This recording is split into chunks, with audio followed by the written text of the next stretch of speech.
Come on in here, motherfuckers. Come on in here, motherfuckers. We live on the porch. Late night Q. Well, it ain't late. It ain't too late tonight.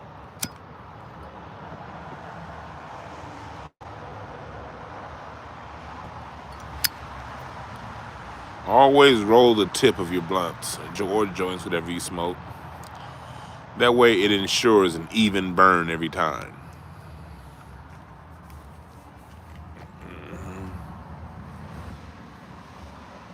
Come on in here. Come on in here. Let's see if YouTube sent out the notifications. We got one person up in this motherfucker. I'm talking like an old nigga. Y'all know how old niggas be having that cigarette in the tip of their mouth. That's why this shit moving like the way it's moving. Y'all remember the cartoons back in the day when they used to talk with the cigarette in the tip of their mouth? I be practicing that shit. What's up, Quan? Always good seeing you. What's up, Black Bravo Delta, Jesse, Geo Magic, Shantez, Chill Will. Good to see y'all too. I wanted to come live with y'all yesterday, but yesterday I was on the phone so goddamn much. I was handling so much business on the phone yesterday. By the time I got done, I was like, I'm done talking. I don't want to talk to none of you niggas.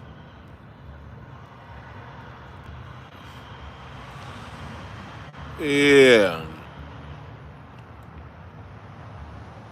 You said come to DC. I was in DC last month. DC do got some real authentic music.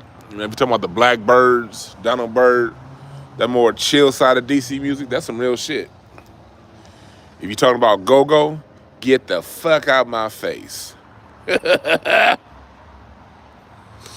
Go-go music pissed me off. Yeah, I still got the discount on the reading. Today is the last day. I think I might extend the sale because I didn't really talk. I meant to put the flyer up on this channel. I might extend it, but I can't guarantee that. But if you type in the product code Cyber Week on my website, where you book on my booking site, if the mods can please put in the booking site for my readings, for the gentleman who asked, 30% off readings, and today is the last weekday of the sale. I might, do another sale later on this month, but it'll be a different percentage. You ain't getting 30% off my next sale, I'll tell you that goddamn much. It's 30% as high as I'm going, or as low as I'm going, I should say, on a sale.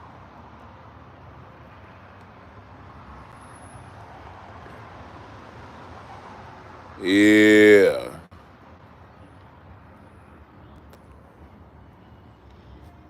Somebody said use a hater. Well, am I a hater because I don't like go-go music?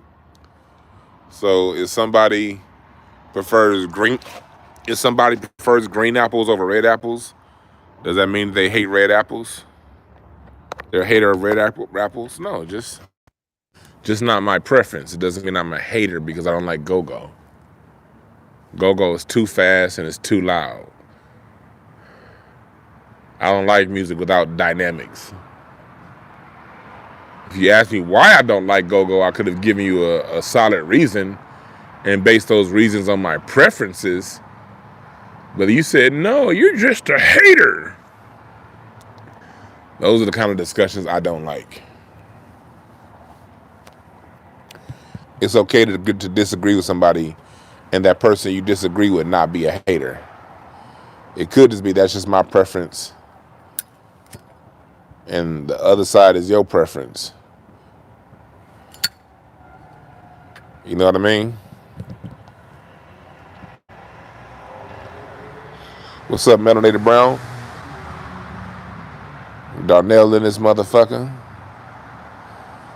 But we're going to be talking tonight, because my wife is in there watching this made me start this conversation.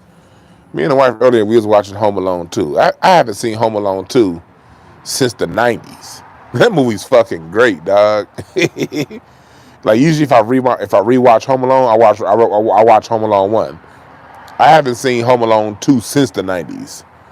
I just watched it, man. That movie is fucking great. What's up, Chill Will? Yeah, and so I was watching. Yeah, I appreciate that, chill, Will. But I was watching Home Alone, and then after Home Alone went off, because I listened to the music of the movies, and then after Home Alone went off, my wife turned on some stupid ass musical. I hate musicals. The only musicals I like is The Wiz, and I fucks with that movie that came out 2 years ago, Jingle Jangle with Forrest Whitaker. That's the newest. I like that movie. Me and the wife gonna watch that sometime before Christmas. But she was watching some stupid ass musical, and I was listening to the music as I was watching this dumbass movie with her. That's a musical because I hate musicals. Musicals make me want to punch somebody. Like y'all know why? Y'all know why musicals piss me off? It's because they'll just be sitting there talking like whatever, and then they just start busting out singing. I don't know why that low key kind of just pissed me off. Like I'd be like, if I ever was talking to somebody and they just busted out in song, I don't know what I'd do. I'd be so goddamn mad I want to punch them, but I'm not gonna punch a friend. Well, I might. I'd just be looking at them like, why the fuck are you singing? And why are you so happy? Musicals piss me off. But cause that shit just be weird. Like we just talking normal, and then here come a whole bunch. Like when I watch a musical, they'll be talking, then out of nowhere it'll be like 40 people to rush onto the screen, and I'll be like, where all the niggas come from, and why do y'all all know the same song, and why are you all you motherfuckers dancing on beat together? How the fuck? That's why I hate musicals. It'll just be sitting there out of nowhere, you chilling, watching a regular scene, and then a person gets a burst of emotion, and they start twirling, and then here come 40 people on screen singing in key and on tune. When I look at the people who come out of nowhere, I be like, how y'all know what key y'all in? Like, how y'all just know to sing on key? Like, this is not realistic. And how did y'all know the timing on these dance steps? And don't you motherfuckers have jobs?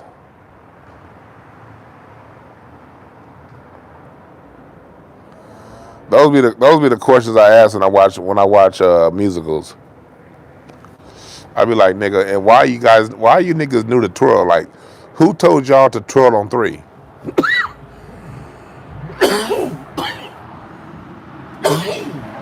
Ooh, that was a good hit. Yo, shit. God damn, this is some good ass blueberry kush. Shit. Whoa. Whoa, whoa, whoa, oh, shit. Anyway. Yes, B. Pauly, I'm anti-musical. You can call the MUSICKLGBTQ coalition. I am a musical hater. I am a musical hater. But anyway, we at 8:48. We're about to be 9 minutes here. I'm about to get up in here and let's talk about real music versus program music. So, what I noticed when I was watching this musical, it triggered a thought when I was talking to my wife, and I was like, let me go talk to these niggas about this shit and see what y'all think. Here's how you know the importance of live instrumentation and why programmed music is bullshit. Pay attention. If you're watching a movie, whether it be a musical, a drama, an action movie, a comedy, all movies have some sort of music bed, right? Now, I'm not looking at the chat room now. I'm in my zone now, so I ain't looking at you niggas, all right? But all movies have somewhat of a musical sound bed. Roll with me here, roll with me.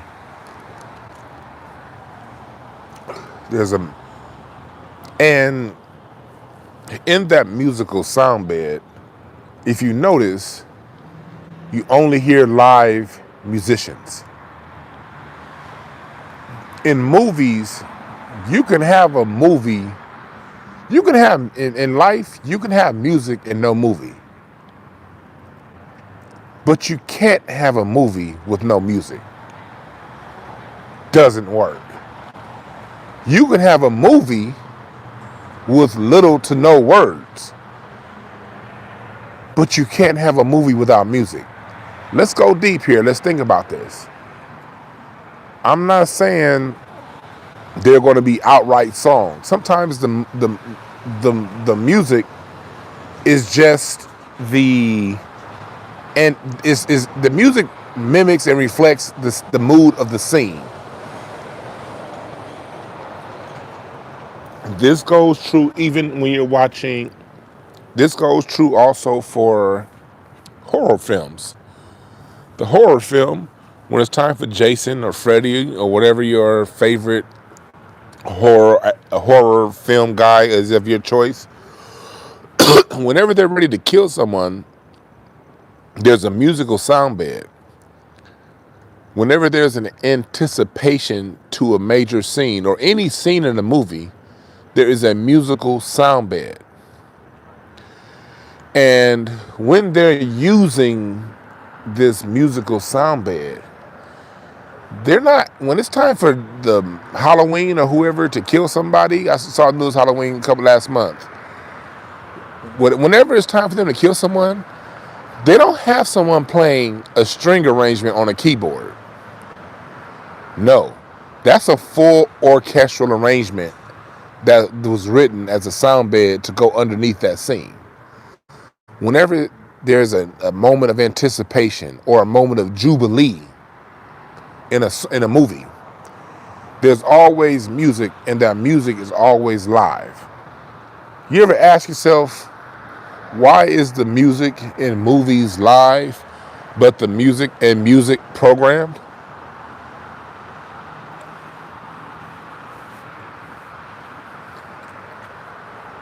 Let me ask that question again.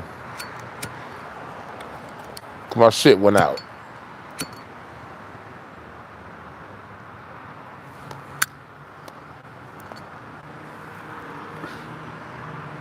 You ever ask yourself, why is the music in movies live, but why is the music on radio programmed?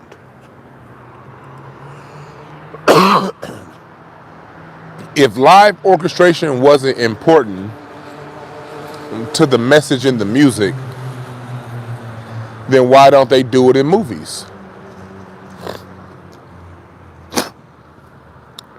Why, when you watch a movie, they don't have an auto-tuned voice and a whole bunch of future sounds in the movie sound bed? Why is so important to have a live sound in movies? Let's answer that question. It's because, like I always say on this channel and when I talk about music, live orchestration, live music mimics the four elements of the universe: earth, air, water, fire. And the point of music is to use those elements to incite emotions in you. The purpose of those elements is to send a message to your body. That's why live instrumentation is so important in music, because music isn't just about the lyrics. Let me tell you something, especially for you damn hip-hop heads. Man, such and such is the greatest lyricist of all time. Stop it. You niggas don't give a fuck about lyrics. You don't. Because if the music was about the lyrics, poetry would be just as popular as rap. Let me say it again. If people truly cared about lyricism, poetry will be on equal footing as rap music. Tupac's poems, Tupac would have been able to make the same amount of money reciting poems as he did rapping music. The lyrics are always secondary. It's the music that attracts you to a song. It's the beat. It's the harmonies. It's the feeling the music gives you. The lyrics are secondary to what the music is giving you. It always is. And the proof, how do I check that statement? Well, name the poetry album that's selling on par with the music album. And when poetry does sell, what does it have with it? Music. The revolution would not be televised. The music is our whole relationship with the artist, with the song, the musicianship, the beat, what have you. That's point number one when it comes to the music. That is the centering piece. That's what everything rallies around. Everything rallies around the music. The singing, the rapping, all of that shit secondary. Even Maurice White used to say that. There was an interview I saw with Barbra Streisand. And Barbra Streisand talked about working with Maurice White. Maurice White phone now. Maurice White was the producer, the leader of Earth, Wind & Fire. And when he left Earth, Wind & Fire, when Earth, Wind & Fire broke up, he produced some music for Barbra Streisand. And she said she was so frustrated working with him because she thought it was about the lyrics. It was certain lyrics that he kind of made her hum over. And in her frustration, she asked him, and Maurice White said, you know what? Don't worry about the lyrics. It's about the feeling. And that's right. When Michael Jackson say, hee hee, do you know what the fuck, hee hee, do you know what that means? Or when he says, ow, those ain't words, but they a feeling. Michael Jackson, he transmits a feeling because music is about the feeling. So if the quantized computer music isn't good enough for a movie, my question to you is, why is it good enough for music?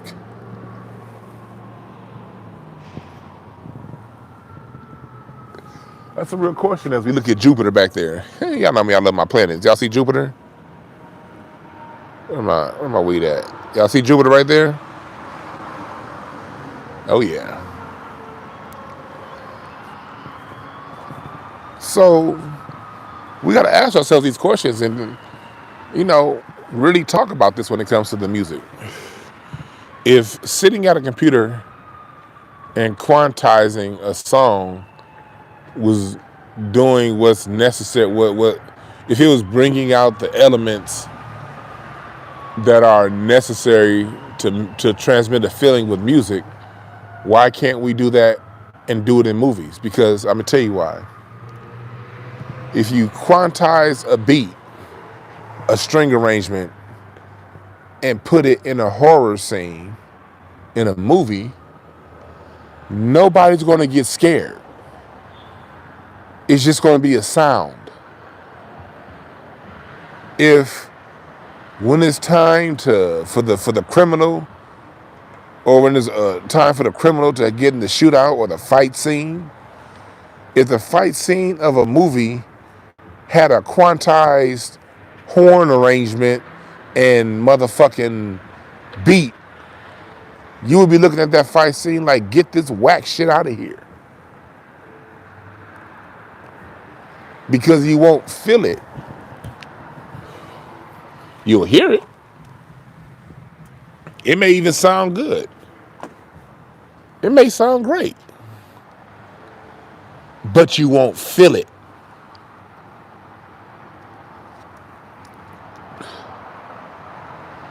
So why did they take that live instrumentation out of our music? That's just the next question to ask. If the music and the instrumentation is that effective and that strong, why don't we use it? Why isn't it in there? Oh, damn, my neighbor sneezing loud than a motherfucker. God damn, that nigga sneezed like an orangutan. I hope he didn't hear me.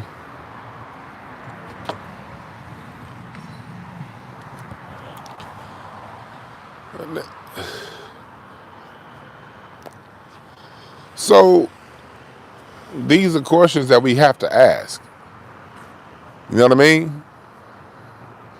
And these are things that I think we have to have on the back of our mind when it comes to what we accept from our music that we listen to. And I'm not telling you what to listen to and what not to listen to. The whole point of this is just to raise a question in your mind when you're making the choices in what music to consume.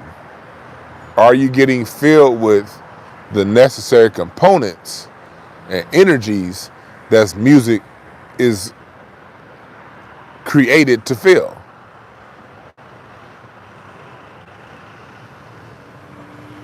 Are you feeling that? And if you got to ask another question, what are you truly getting if let's say, and I'm not judging nobody out here, so when I say this, I don't want anybody listening to me to take it as I'm judging you. I don't give a fuck what you listen to. I'm just raising questions. If 90 to 100% of the music you listen to is quantized and programmed through a computer, and it's not real life humans playing those instruments, if that's 90 to 100% of what you're listening to, what are you getting out of your music? What effect is that having on your brain, on your mind, on your level, on how you take your stress levels? Because music is meant to soothe the soul. The purpose of music is to soothe your soul, man. And if you're not getting the elements in music that it needs and takes to soothe your soul, is that why people are so stressed out, so angry? Is that part of it? Is it, or I should say, is it a contributing factor? Because there's never no one thing when it comes to all this stuff. It's always, but if 100% of what you're listening to, and when I say that, okay, if you ask us, okay, how do I know if I'm listening to programmed music or not? Well, if you listen to most music basically created during the 90s and after, it's a good chance it's programmed. Outside of a few exceptions, mint condition, you know what I mean? The neo soul era, that was mostly live. But outside of the neo soul era, if you're talking about top 40 music since say 1991, 92, really late 80s, I would say since. If you listen to top 40 music, probably post 1988, the majority of it is programmed. My question is, we've seen, what's going on in our society right now. They talk to you guys all the time about rap music and the music is so violent. The music is violent. The music is saying this, the music is saying that. Is it the lyrics or is it the program? I don't know that. I don't know. I don't know the answer. I don't have statistics for you guys on this. This is just me asking questions.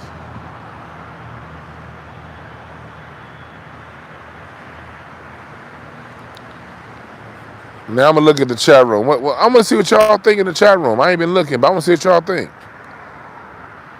Because I just want to have this discussion. This is just a family discussion, you know? This is...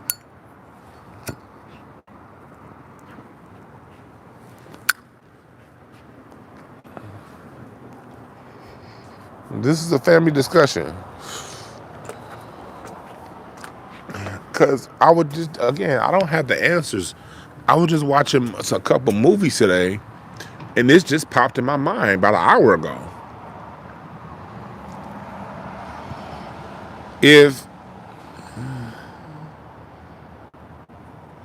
If programmed music isn't good enough for a movie, why is it good enough for music?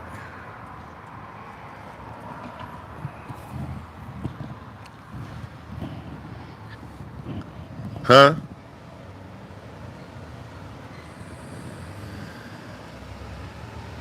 No, I'm not gonna shit on Kanye. No, I'm not gonna take credit away from Kanye. Kanye is great musically.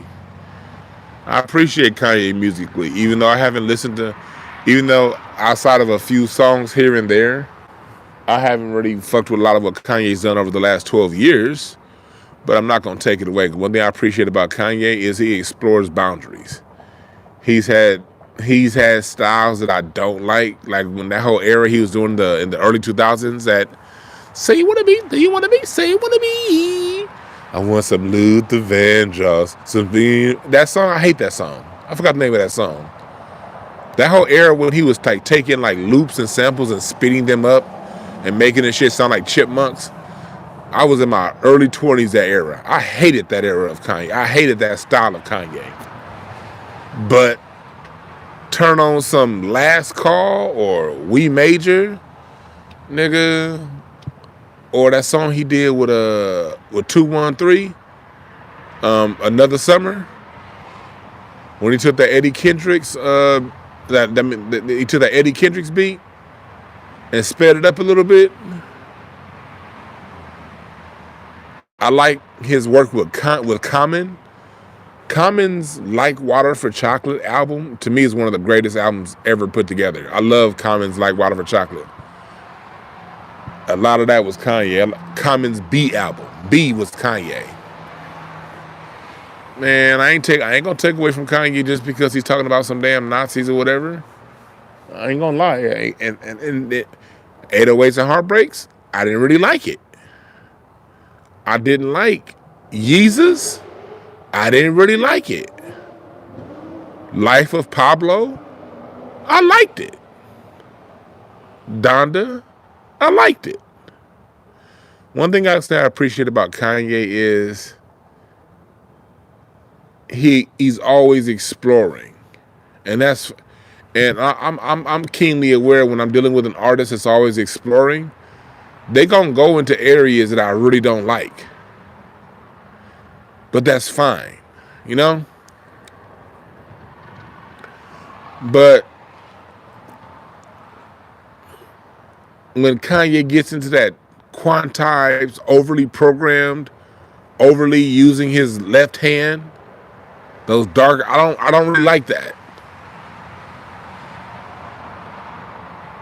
One thing I do appreciate about Kanye is within his programmed music, he still creates movement within it. That's why I'm not here to say all programmed music is bad. Like, I don't like auto-tune. But Robert Glasper, when he had this song on the Robert Glasper Art Science album, that song Think About You, I like the way Robert Glasper sang through auto-tune on that particular song. That song was kind of programmed. It didn't have the live feel like most of Robert Glasper's music do, but Robert Glasper found a way to make a programmed song with movement. So I'm not here to say it's all bad. Like, we black folks, we always gonna find a way. You know what I mean? But most of these niggas that are getting these don't have, they don't, they don't have it. Musically, they have the sound, but they don't have the ingredients. They don't have the components.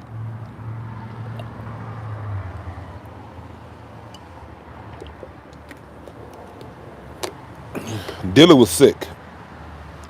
Dilla knew how to program a beat and not quantize it. Q-Tip. I love Q-Tip. Pharrell, when he's not trying to sound like Michael Jackson or Stevie Wonder. I like Pharrell, but We know that nigga be trying to sound like Michael Jackson and Stevie Wonder too much.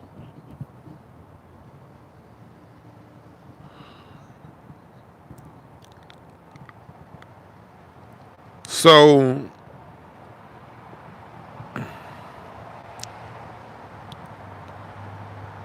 I gotta give, so when it comes to music, Battle Cat, I love Battle Cat. I love seeing Battle Cat there on stage with Kamasi. I love that shit. I wonder if he's gonna be at dinner party.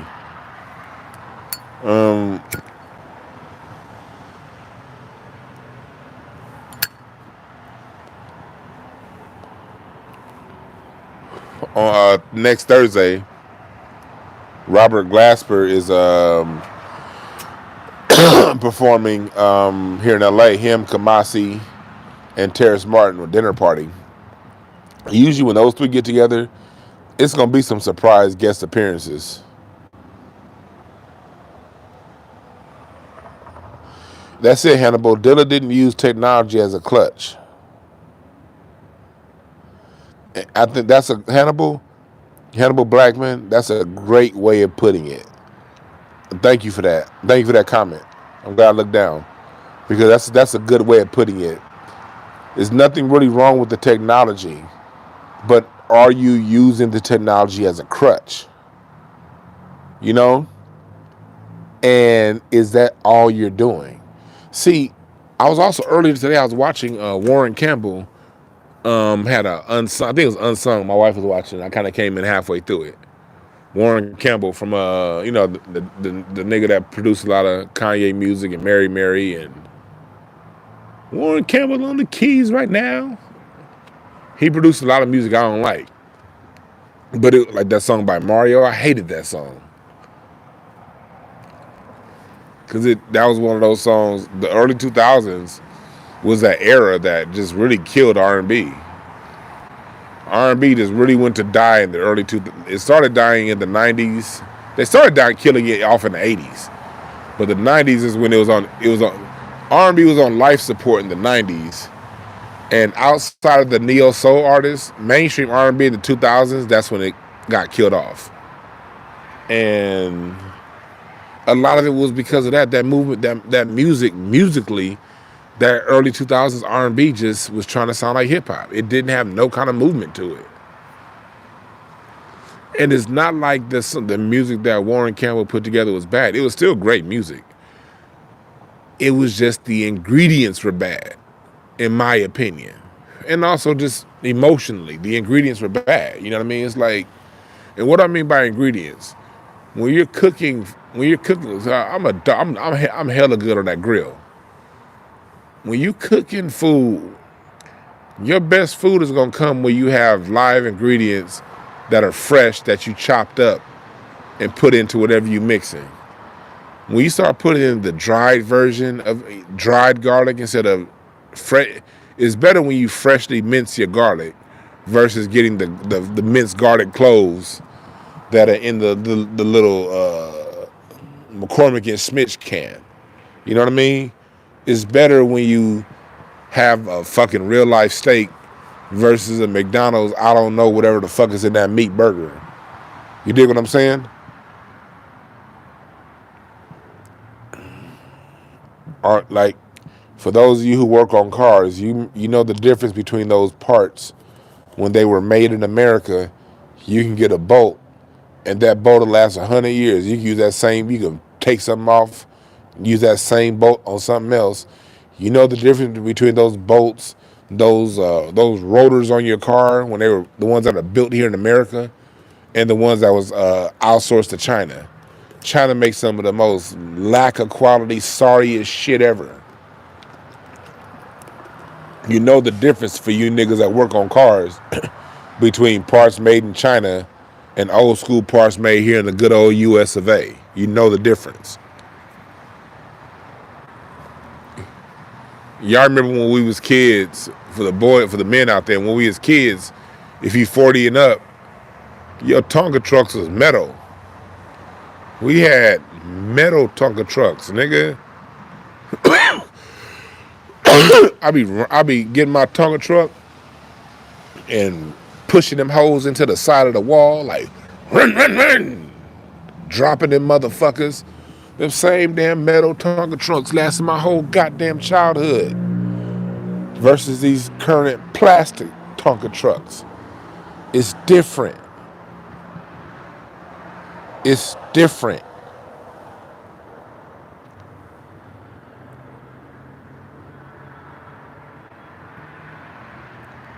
It's different. So I'm not here to I'm not shitting on Warren Campbell because Warren Campbell is a master musician. Warren Campbell is one of the gods of music. But a lot of the music that he did, I would love to hear it re-recorded with a live arrangement. Don't change nothing. A lot of that 90s music, that SWV, that really Tony Braxton. We don't love Tony Braxton enough, people. People just go right to Beyonce. Ooh, she better than Whitney Houston. Like, calm the fuck down. We have a pantheon of queens that brought it and gave it to us vocally.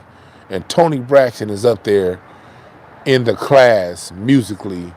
I put her up there in that highest class. The highest. I don't like to rank one above the other. I have tiers, generally. That's usually how I rank in tiers. But Toni Braxton, in my opinion, is on that top tier with Shaka Khan, Aretha.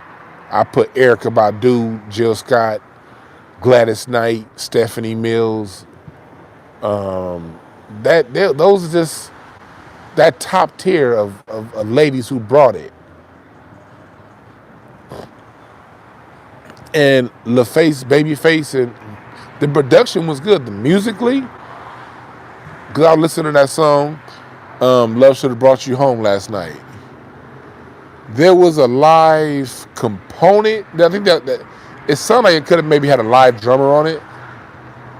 And musically it was good. But I would love to hear that same song played with natural instruments. And I would love to hear that same Toni Braxton, that first album she had, Toni. What I need is that same album. Don't change nothing up musically other than give me all live instruments, give me a string arrangement, and give me 3 strong-ass background singers. Give me my background singers, tenor, alto, soprano. And I want to hear that same music produced that way. I want to hear Faith Evans, instead of giving me the Chic cheer as a hook for I Never Knew a Love Like This Before, let that part, that dun-dun-dun-dun, dun-dun-dun-dun, let that be the hook, the vamp. But the rest of the song, let's make music to mimic the emotion of the song that follows the music the way they did in the 70s. And let's see if we don't get a different result.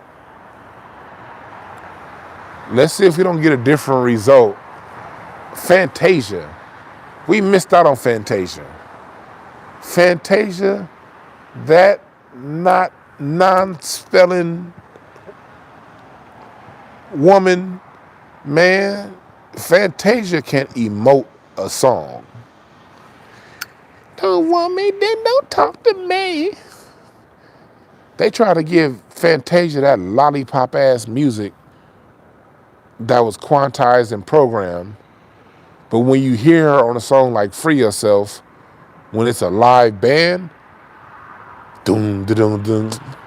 Maybe you just taking some time. Man, shit, she brought it. Chrisette Michele, what if she gets live production throughout her career? Blue Cantrell, Tweet, Jaguar Wright, Frank McComb, Ruben Studdard. I appreciate that, Shawnee Blake. Thank you for that. Oh yeah, lightthemood.com. Y'all better get y'all goddamn candles.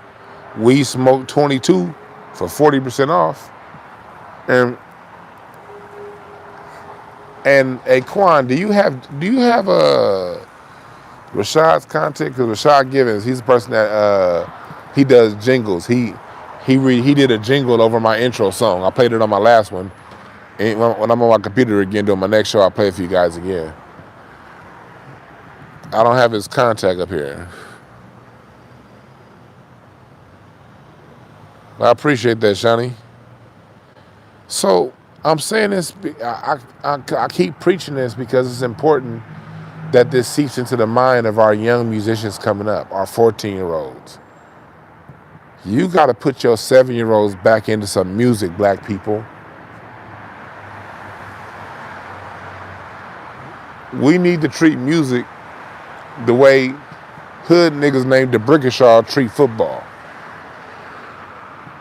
Because even if your child doesn't grow up to become a musician, music is something that is transferred into all skills of life. Between counting, working as a team, as a band, opening work, having your left side of your brain work with your right side of your brain, opening your emotions. Any well-rounded individual child, any well-rounded child has to be, it's very important that music be a part of what they do. I don't care if that kid's a computer programmer, whatever it is they do. Music should be a part of their understanding and knowledge. And music is something that can always be done to make money also. Like me, I never did music full time.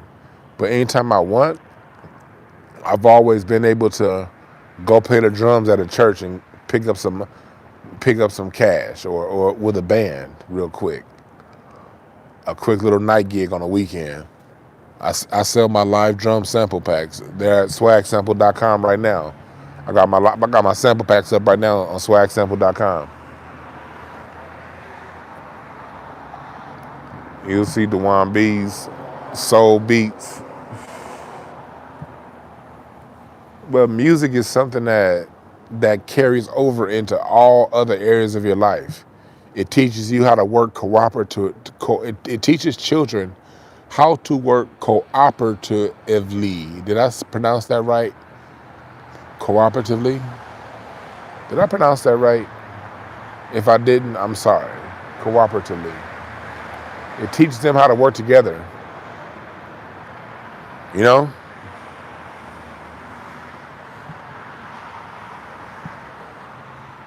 I know. Look, I get the suggestions. All sports works the same too, but gymnastics, martial arts, all that stuff, that's all physical, and it's good to add the physical component too. But we're talking about the mental component. Martial arts is very mental, but you better have the right instructor, because some of these motherfuckers just know how to hit. They ain't teaching the mind aspect of it. And the same thing with sports. Basketball is the same thing, but we're talking about mental. Every kid ain't gonna be able to play a sport. They're not gonna have the coordination. Every kid ain't gonna have the coordination to be good at a sport. But every kid can play music.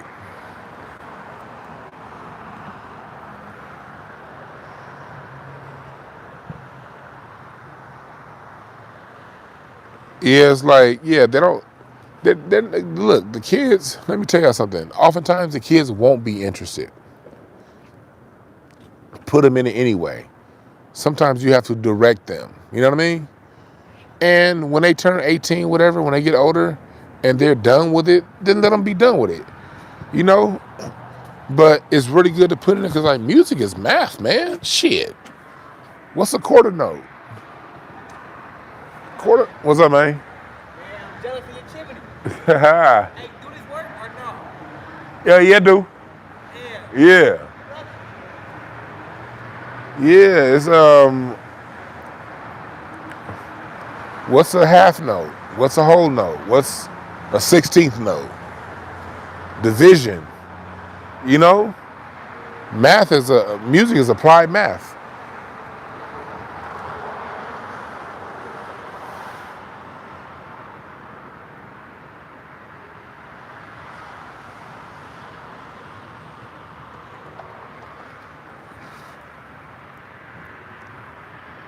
Music is, now if you played an instrument your whole life and you never learned to cooperate, then my question to you is, have you ever played music with a band? Now, if you're going to play something, you can take anything. If you're going to sit and take your instrument and just sit in the basement all day and play, then no, you don't have to cooperate. You're right. I agree. I concede. If you're going to take your instrument and just go play in the basement and sound good on your own, then no, you don't have to cooperate. But if you're going to play in the band, you do. Because if you're going to be any good in the band, you can't play your instrument at a level 10 when the piano player is doing their solo or when the singer is singing. You're going to have to learn how to play that same note at a level 2 while the singer is singing. That's cooperation. Playing your part is cooperation. When you're playing a song in a band, you're not just playing a sound throughout the whole song. You're not just going, the song is going like at 120 beats a minute, and you over here playing your flute at goddamn 72 beats a minute. The song is going, and you going, if you played your part, then you've learned cooperative economics. You learn cooperation. Lesson learned.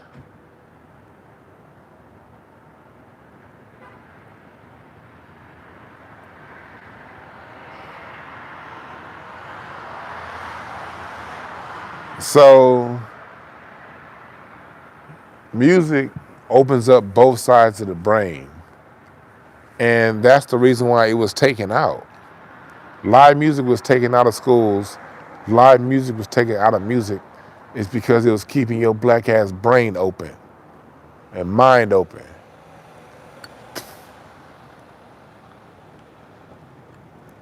It was healing your black ass soul.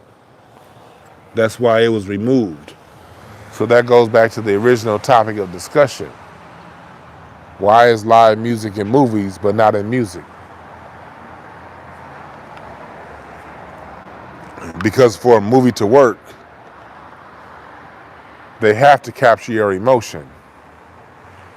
And the only, and I say only way, or primary way, I won't say only, the primary way to capture your emotion is to play the music. And if they're playing some goddamn beat that some dickhead programmed, it's not going to capture your emotion. You're just going to hear it. It's going to sound good, but you won't feel it. And that takes me off on another.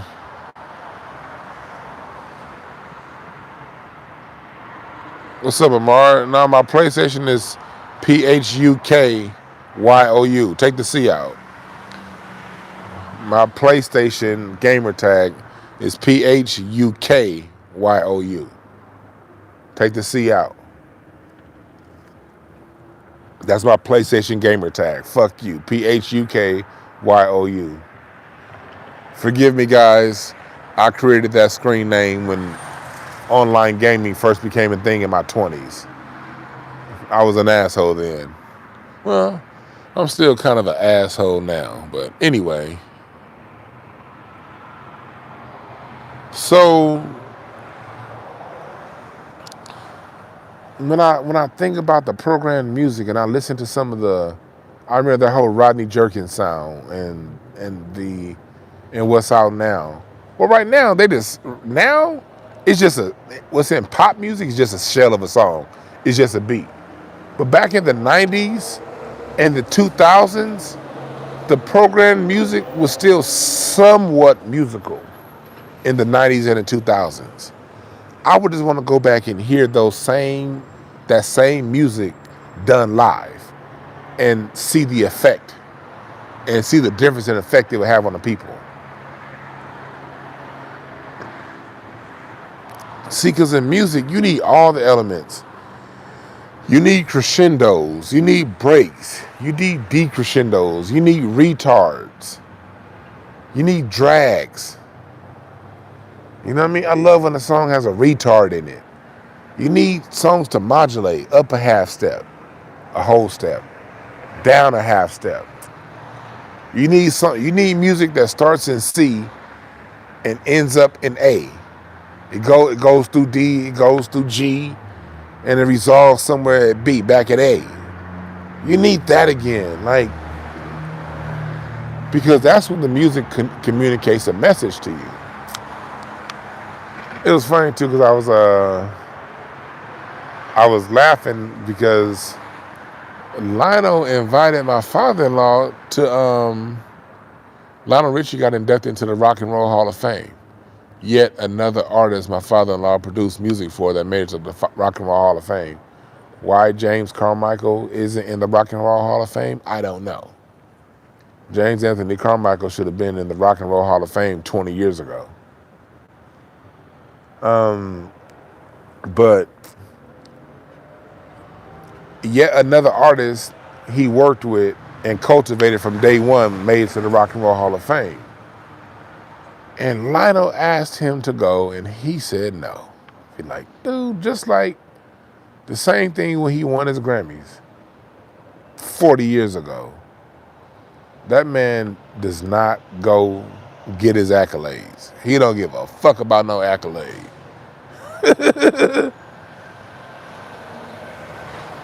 But I was thinking about his music today because every song that they played from Lionel, from Easy like Sunday Morning to All Night Long, every song Lionel sang that was a hit came from the pencil of one Mr. James Carmichael. Those, whether it be the string arrangements, the production, and he would have other people put some stuff together like David Foster and put it, but he always had the final say on what a Lionel Richie song was going to sound like. Lionel would write the lyrics, James Carmichael would write the music. And I was listening to one of the songs, I was listening to Easy Like Sunday Morning, and I was like, man, Mr. Carmichael, he really, really, really, all of his music heals you. When you listen to Easy Like Sunday Morning, now those are his vocal arrangements that he wrote for those guys to sing. When you listen to All Night Long, you can't listen to All Night Long and not get happy. That's the greatest calypso song ever. The greatest calypso song ever is All Night Long by Lionel Richie, hands down. Hands down. But going back to what we're talking about, produced live music, when Mr. Carmichael put together, when we talked about All Night Long, and some of you know the story who listen to me regularly, I asked him how many musicians did he go through to get that song right. He was like, man, well over 100. Because when you listen to those, listen to how he builds All Night Long.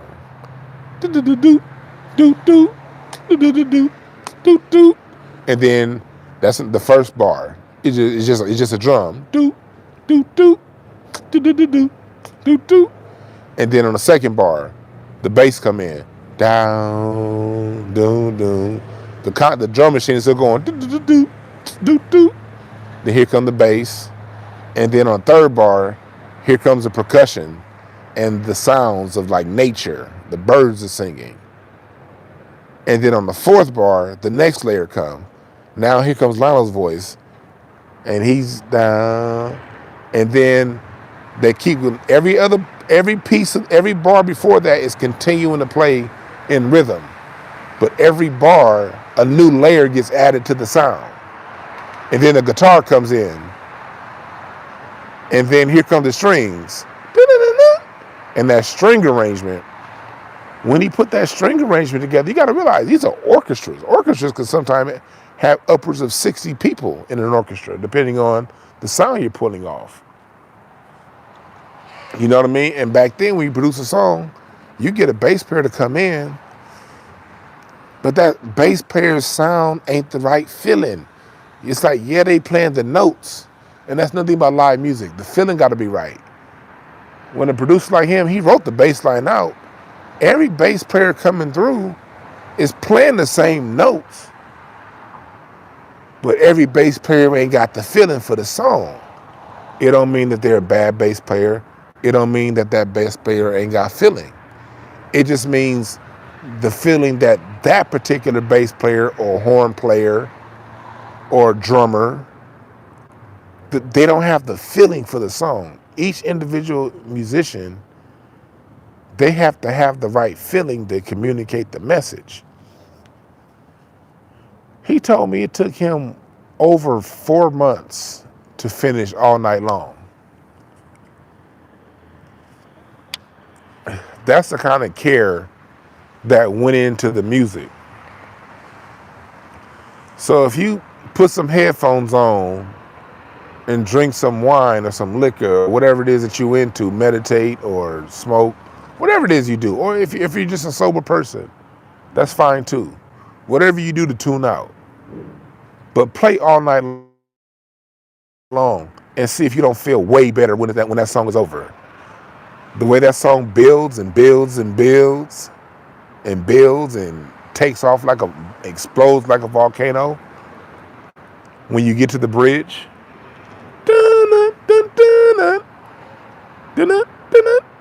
then they change keys on you. That's what I think I love about his music, Mr. Carmichael. When it gets to the bridge, and then right there, he goes up. I don't know if he went up a half step or a whole step. That changes your fucking mood, people.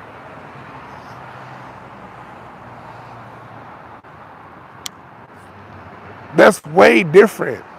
That's a whole different level than a fucking computer that's vamping the same 2 bars throughout the whole goddamn song. It's different. It's a different league. And it was crazy. The same year he did All Night Long, that Calypso, there was a song he did, Dancing on the Ceiling. Lionel Richie is one of the most corniest ass songs. I hated that video. I hate that dance. I hate all Lionel Richie videos because Lionel Richie's afros and shags always piss me off. I hate the Hello video because how did that blind woman get that nigga shag perfectly in the little molding of his head? And I hate the Dancing on the Ceiling video because when Lionel's walking up the ceiling, you see his goddamn shag. And that shag pissed me the fuck off. So I hate Lionel Richie videos. But the same year he did that fucking Dancing on the Ceiling and won a Grammy. That was the same year he did Atlantic Star's Am I Dreaming? I love that song by Atlantic Starr. Things are kinda crazy and my head's all cloudy inside. I love that shit. Now, I've heard talks of angels,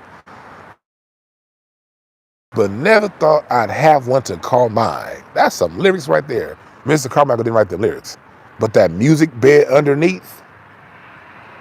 See you, just too good to be true. That's a different level than this shit that Rihanna be singing over. So question, why did they take that from us and give us this shit we listening to right now on the radio? Why?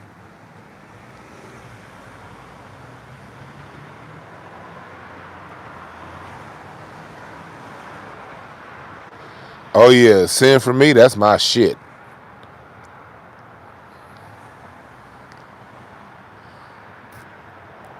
I love Sin For Me. Man, Sin For Me, that song is so goddamn cool. That song, Sin For Me by Atlantic Starr, that shit made me want to take up smoking cigarettes. That's how cool that song sounds. I don't even like cigarettes. I hate the way cigarettes smell.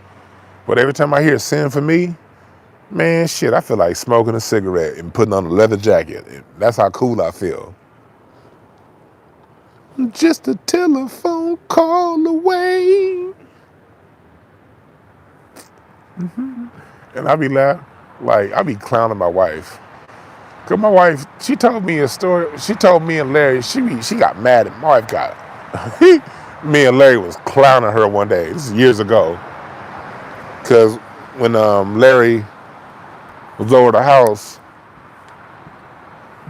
when Larry was living out here in LA, one of those Thanksgivings, because Larry's from Houston, so when he was out here his last couple years out in LA, he came to Thanksgiving over at my wife's family's house. And on Thanksgiving, shit, these niggas is telling stories about Marvin Gaye and Diana Ross and Berry Gordy that I'll never repeat to the public because these are private family stories. I won't repeat these stories because I wasn't given permission to, but Larry was over the house. And Isha's talking, my wife, and she's talking like, she's telling us stories about in elementary school taking her dad's Grammys to show and tell. But she's telling the story like as if this is some normal shit. And Larry's jaw dropped. Larry's like, huh?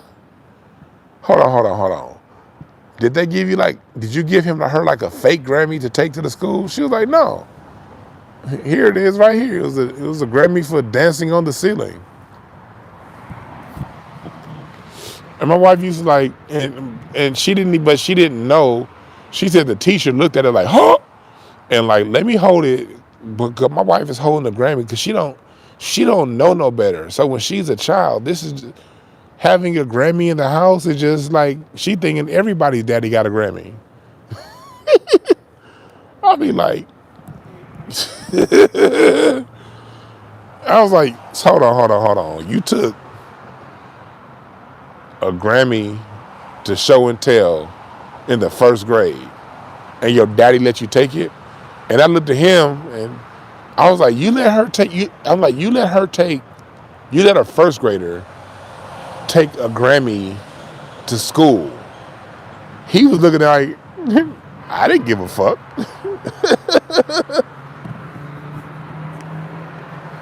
He didn't give a damn about that Grammy. So fast forward to this Rock and Roll Hall of Fame. Of course, Lionel invites him out to be there. The show was happening right here in LA at this downtown. It would have been like a 10-minute drive to get to that motherfucker. He was like, nah. Hell no, Grammys ain't real gold. Grammys are cheap as fuck. Grammys are cheap.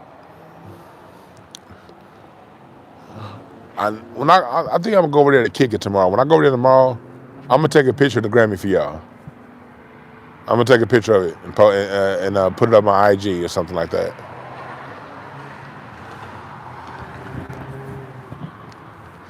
But I'm gonna see if I can get a picture of a Grammy and a few platinum albums because he got one platinum album up there with Lionel, like over 100 million sold.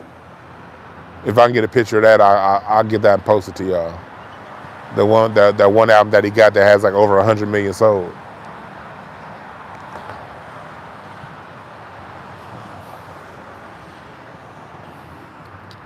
But hell no, them Grammys are cheap as fuck.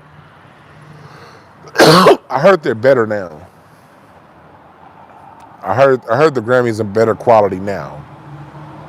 But them ones from back in the 80s, them little motherfuckers fit in the palm of your hand.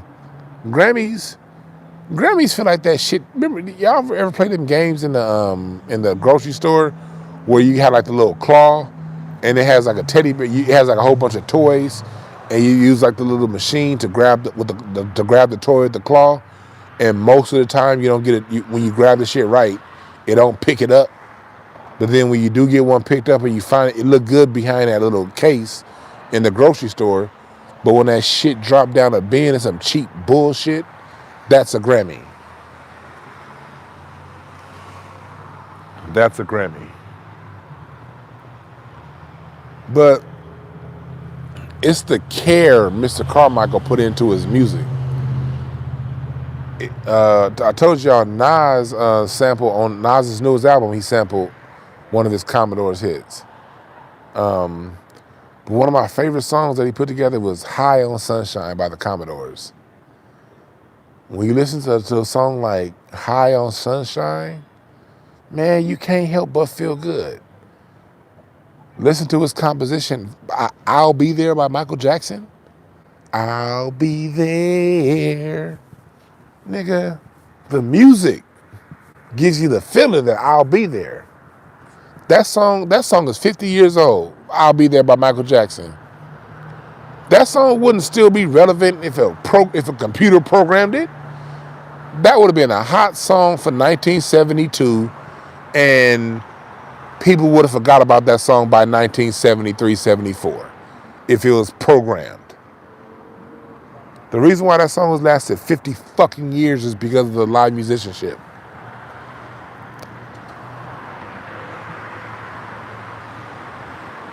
Rob, you worked at a pawn shop? I be having some interesting ass.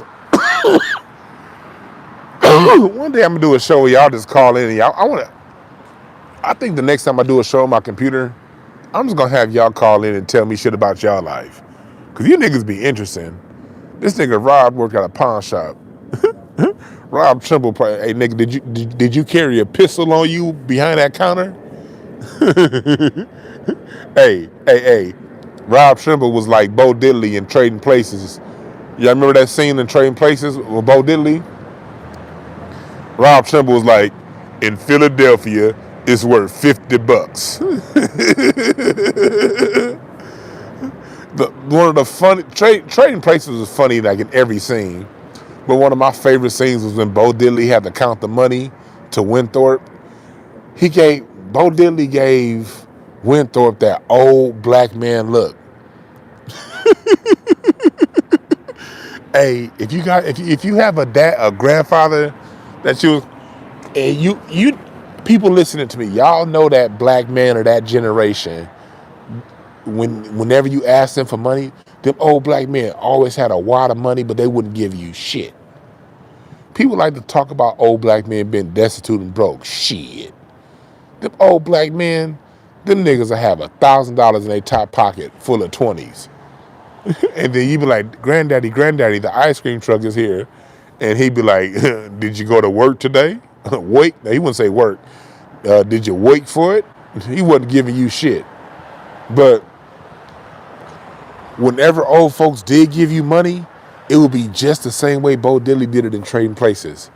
Remember how he kind of leaned back and kind of just stared Winthorpe down and lick his thumb and then count that shit? Shh. Old black men, when they count money, you hear it. You don't hear it. When the old black man got some cash, like I remember my grandfather, he'd always have cash. Hold on.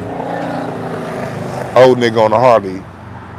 When my grandfather would count that cash, you hear that shit. Shh, shh, shh, shh, shh, shh. Sound like you peeling potatoes, biting into an apple. Shh, shh. Old black men, shit. Don't believe them stories about old black men being Uncle Willie had money. Uncle Bingo, nigga, probably had 3 properties on that block, owned the liquor store down the building for the liquor store around the corner, but would dress.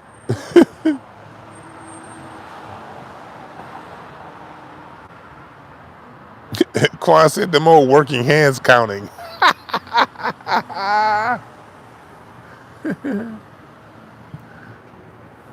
Oh shit. Man, please.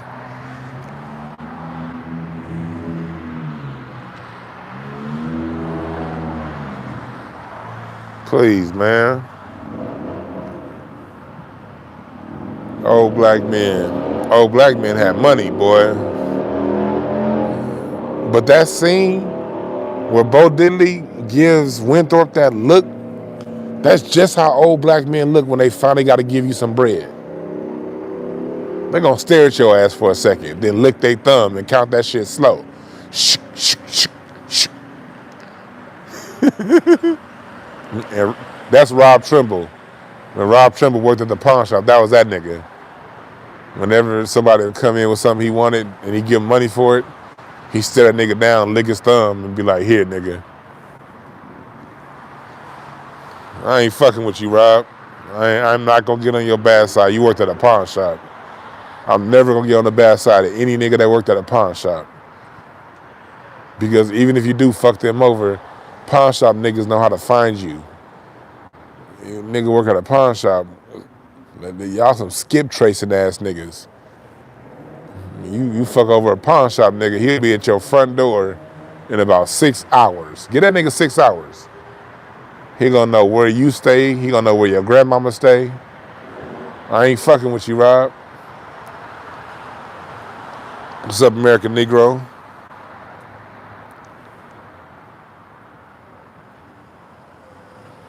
Yeah.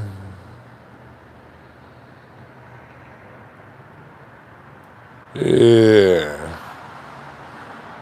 Hell yeah, old folks hide money.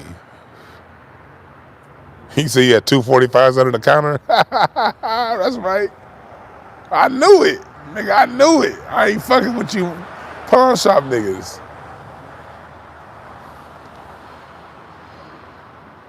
Yeah. Sanford and Son, that's another great show. To me, the greatest shows of all time is The Jeffersons, Sanford and Son, Martin, and Living Single, and after that, those are to me the greatest sitcoms of all. Married with Children. How can I forget Married with Children?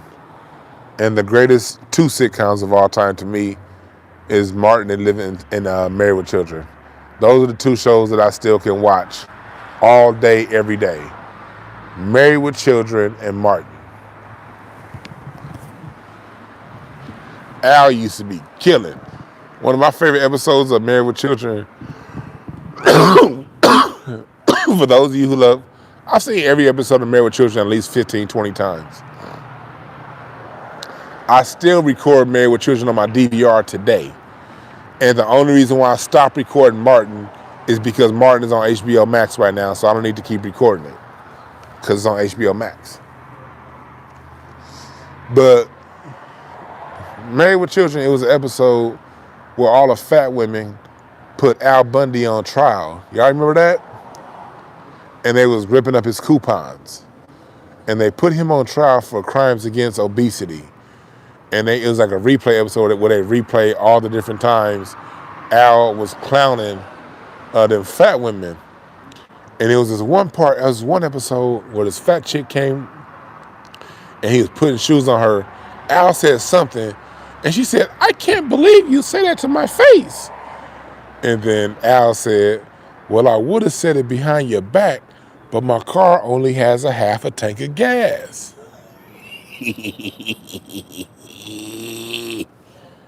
Nigga,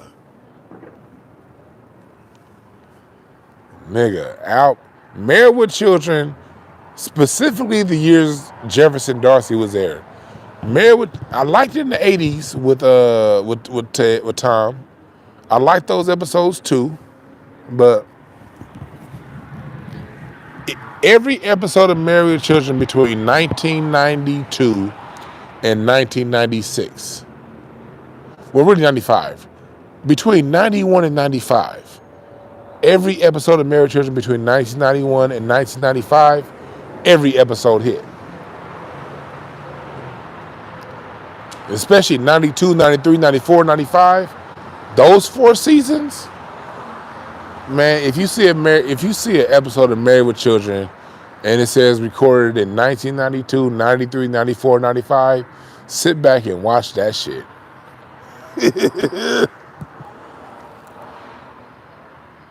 Yeah, Al and Marcy battles were classic. Those Pam and Martin battles were classic. Martin, boy, my brother thought he was Martin when I was a kid. I got a homeboy. I can't say. I got a homeboy. Do y'all ever had that friend that you've been knowing for a long time? Y'all cool, but you know that nigga corny. But you've been knowing that nigga for a long time. They never did anything shady to you, so you ain't really got no reason to cut them off. What up, man? You have a good one tonight, brother. Yes, sir. So y'all ever had a friend that, well, you're not friends, you're more so associates. You don't hang out every day. You don't even, you don't hang out really at all, but you know them. But they corny. I was thinking about that. I was in a wedding last year. And if that dude ever sees this show, he'll know I'm talking about him. So my apologies to you in advance if you ever, but I'm not going to throw his name out there. I was in a wedding last year. I was a groomsman in a wedding, and so was he, because we all grew up in the same church. And it was good seeing my old church family. Even though I don't go to church anymore, I still love the individuals who went there. I love them. I love them. So, what's up, Afro Elite? So I saw the dude, and I hadn't seen him in years. And as he was acting and behaving, I was looking at this nigga like, this nigga think he Martin. We are in 2021 at the time. We in 2021, and this nigga really do think he's 1994 Martin Lawrence. I mean, the way he was laughing, the way he kind of kicked it, the way his body language, the jokes he was trying to crack. I'm like, nigga, do you realize I'm 41 years old now? I'm at the age, y'all, where people of my generation are stuck in when I grew up as a kid, we laugh at people stuck in the 70s. Like when my dad's friends would come around and they had them pork chop sideburns still and leather jackets from the 70s, and we be like, nigga, we in 1989, dude. Why you still wearing them bell bottoms, Uncle Moon? You stuck in the 70s. That was a running joke to us as kids. Y'all know, all y'all kids of the 80s and 90s, y'all know, y'all all had that uncle that was stuck in the 70s. That was a joke to us. Now I'm at the age where it's people who are my peers that are stuck in the 90s. And I'm like, yo, this nigga corny. You're not Martin, bruh. The only thing you got in common with Martin is y'all short.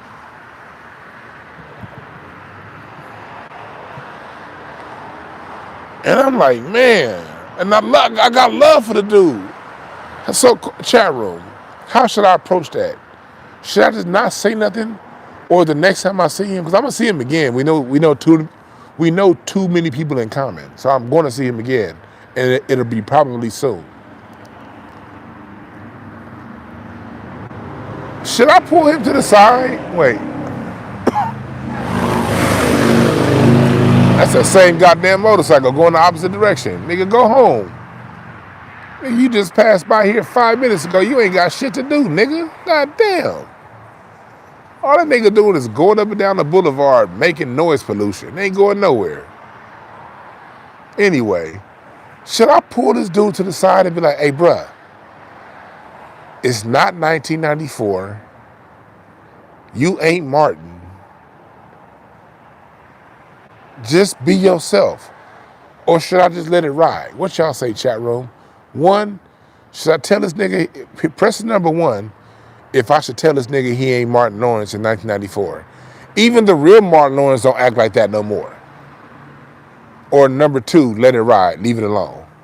Chat room, help me out. Number two, let it ride, leave it alone. Number one, tell this nigga he ain't 1994 Martin Lawrence. What should I do? Because it be kind of pissing me off when I be around. I be like, nigga, if you don't just chill, we all good. You ain't got to put on no extras.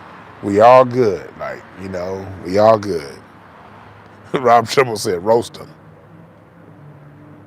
What's up, Big Pontiac? Selma Smurf? Positive Influence said, let him live.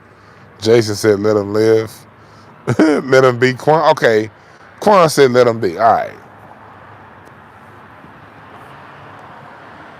Quan said let them be.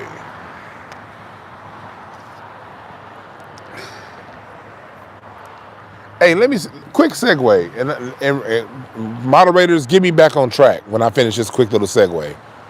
But I gotta say this because this is something that's been said too many times in the comment section after shows. I'll get dudes that'll say, "Hey, Dwan, I don't like some of your female moderators." I had a dude on Instagram a couple days ago say, "Oh, you just cater to the women. And some of the moderators are too strict." Especially, let me tell you niggas something. I ain't the nigga to cry to. Don't say no whole ass shit and you gonna be good. If my moderators, if Quan or any of them time you out, it's probably because you said some dumb shit. All right? I don't really look at the chat room. So don't be that dude complaining about women to me. And don't be that dude saying that, look, I like women more than I like dudes. I'm biased. Yes, I am. I prefer women more so than I prefer men. Yes, I'm very biased. I don't apologize. And I trust women. I'm one of the rare dudes that trust women. So if you saying and doing some hoe ass shit, they gonna time you out. Don't say no hoe ass shit. Just chill. And do I sometimes see them time people out quicker than I would have? Yes. Sometimes Star be I won't even know Star's in the chat room. But somebody will say some bullshit and I look down, it'll be like timed out by Star. And she come in like the Kembe Mutombo. I'll be like, God damn, I didn't even know you was in the chat room. The American Negro, even the fella, deep impressions, if I made them a moderator, it's because I have somewhat of a trust for the decisions that they make. I'm not removing them as moderators. I am definitely more biased towards women than I am men. I don't apologize for that. 90% of my friends are women. I don't apologize for that. And any man that has an issue with that, in my opinion, is just a hoe. This is me giving y'all some straight talk. Because sometimes I'll get, y'all people just peruse my comments after a show and just read what some of these niggas say if y'all think I'm bullshitting. It doesn't happen after every YouTube broadcast, but every few broadcasts, it'll be some guy complaining about how the women moderators are. And for that, I have to say, I'm sorry. Are they a little more aggressive, assertive than I would be sometimes? Yes. And that's why you niggas gotta understand and have good relationships with women. Women are the greatest protective forces you could ever have because they can do it without being physical. And I don't apologize for that, fellas. My wife is cool with it. Like, my wife is, no, she in there right now. My wife is my best friend. My wife was my friend long before she became my girlfriend. And she's known ever since I was 14 years old, if I'm gonna be around 10 people, 8 are gonna be women. And that's just me. I'm a nigga that trusts women. I love women. And I can be around women without being some gigolo ass nigga. I could be extremely platonic with women. That's something. Let me tell you niggas something. I'm different than most of these niggas. Let me have a little quick talk to the fellas out there real quick. We only look at women as an object to have sex with. You've missed 90% of what she has to offer you. Let me say that one more time.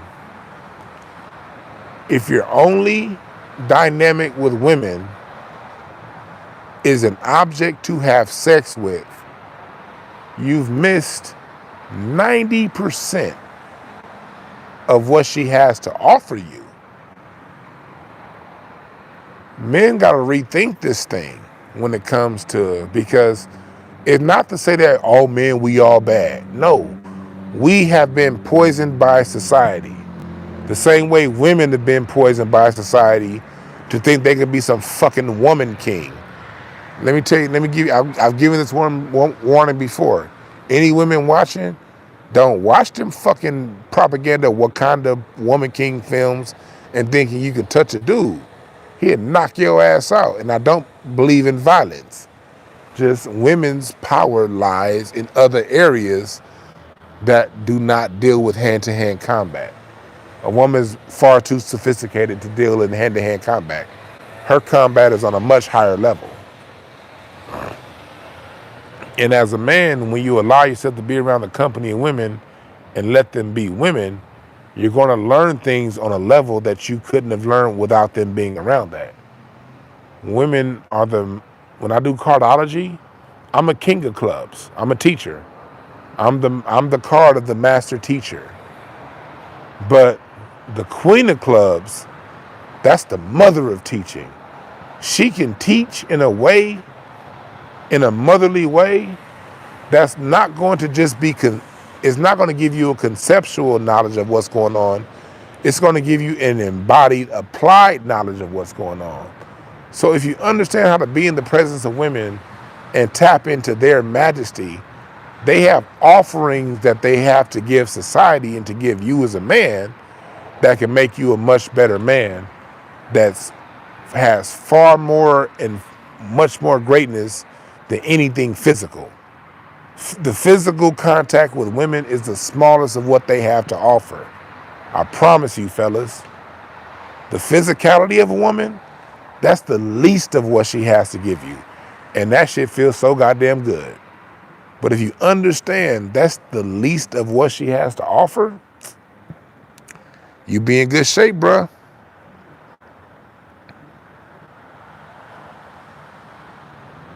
You be in good shape.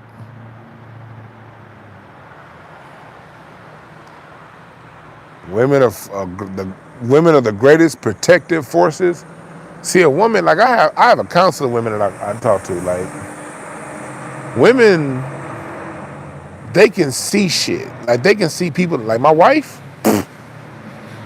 man, my wife protects me in a way that a gun can never do. My wife, the level of protection my wife offers me, I don't care how much I love boxing and how good I'm good at that.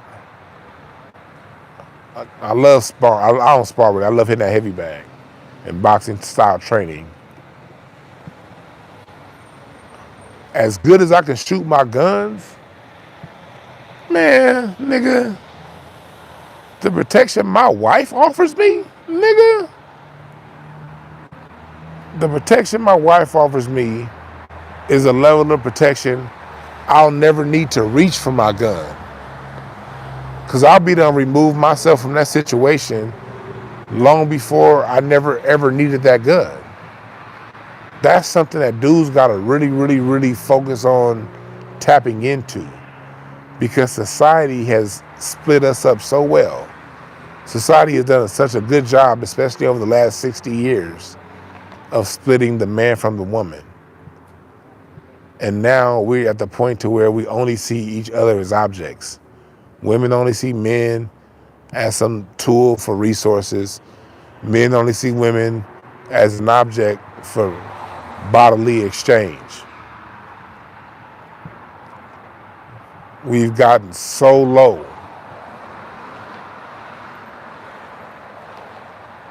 We've gotten so low as a human race, you know what I mean? As black people, as Americans. We've gotten so low. We really miss the communication or lack thereof between men and women right now, and that goes back to the music. The original topic, the music. We're talking about the music tonight when I get back on topic. See, there was a time to where the music, I was talking to my father about Smokey Robinson. Me and my dad was on the phone yesterday for like an hour. Me and my dad talked for like an hour yesterday. And we were talking about Smokey Robinson. And my dad was like, you know why one reason why I love Smokey so much? He said Smokey Robinson had a song for every dynamic there was dealing with women. Whatever level of dealing with women, whether on a platonic level, he had a song there's a song by Smokey Robinson called Can You Love the Virgin Man? And that song was talking about men, and that song was really geared towards and directed towards teenage young men. Can You Love the Virgin Man? And that's a song about men that didn't necessarily want to have sex with the women. He also had a song called The Agony and Ecstasy. What's it all about? This crazy love. Agony and Ecstasy is about the pain and tortures of cheating. Me and my father were talking about this. He said Smokey Robinson gave you a song for every element of love or dealing with women. He gave you Fork in the Road, Danger, Beware. That song has a line said, seems like love should be easier to bear, but it's such a heavy load. Worldwide travelers, you ain't going nowhere until you travel down love's road. And that song was talking about the dangers of going into full commitment with women. Smokey Robinson had another song called Easy. It's easier to take the wet from water or the dry from sand than to take my love from you. See, the music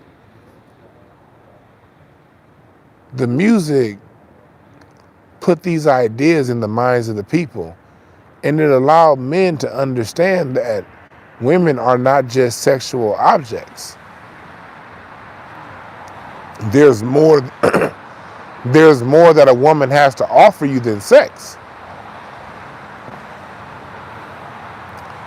And when I talk to men of today, that seems to be such a foreign concept. But it's crazy because it's this paradox. It's this dichotomy. And fellas, let me know if y'all feeling when I say this. Because I'm not saying this is like this with all dudes. I'm not saying it's like that with all dudes. But there are a lot of dudes that's like the same dudes who treat women as their only sexual objects. These are often the same dudes that kind of have this he-man woman haters club kind of vibe going on, to where they don't have much to say positive about women. They mostly hang around a whole bunch of dudes, and they always have problems with women. That's always kind of the same, and that's like the same kind of dude. And my theory when it comes to why this particular male exists, it's because in large part of the music. The music has gone from teaching you a variety of the options of love and how to treat women, how to value women. The Whispers had a song called Lost and Turned Out. You know what I mean? The music had a certain way, and I know that's gone heavy when it comes to my perception of women, because I have had like my mom, my sister, my grandmother. That's my holy goddamn trinity.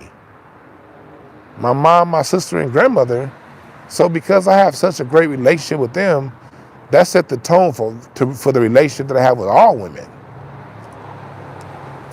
Because I've always valued my mom, my grandmother, and my sister so much, when I met my wife, I saw it immediately in her.